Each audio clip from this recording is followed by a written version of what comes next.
చచ్చిపోతాడా? పేతురు చచ్చిపోతాడా? అపోస్తులు చచ్చిపోతారా? మిషనరీలు చచ్చిపోతారా? ఎవరింట్లో వాళ్ళు ఉంటే వాళ్ళు ఎందుకు చచ్చిపోవాలి? వాళ్ళు ఎందుకు ప్రాణాలు ఇవ్వాలి? భయంతోనూ అభద్రతా భావంతోనూ, మనం అభద్రతా భావంతో ఏమైనా జరుగుద్దేమన్న భయంతో క్షణం క్షణం బ్రతికేది క్రైస్తవ జీవితం కాదు. కొన్ని సంవత్సరాల క్రితం హైదరాబాద్ వెళ్తే ఒకడు అమర ప్రసాద్ అని ఒక బండోడు ఉంటాడు హైదరాబాద్ లో. వాడిని చూస్తే వాడికి పందికి పెద్దగా తేడా తెలియదు, మన దగ్గర పోతే కానీ తెలుసుకోలేదు. వాడిని పంది ప్రసాద్ అని చాలా ముద్దుగా పిలుచుకుంటారు మన వాళ్ళంతా. అర్థమైందండి.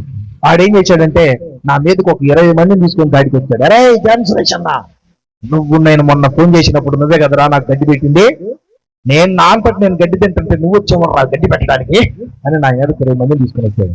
20 మందిని తీసుకొని నాకు చొక్కా దింపించాడు.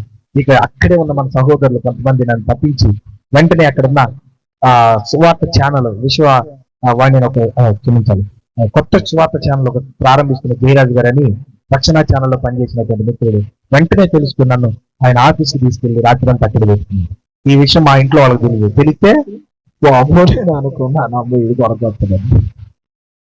అది కొనక రావడం కాదు మిత్రులారా, అమ్ముకొని రావడం.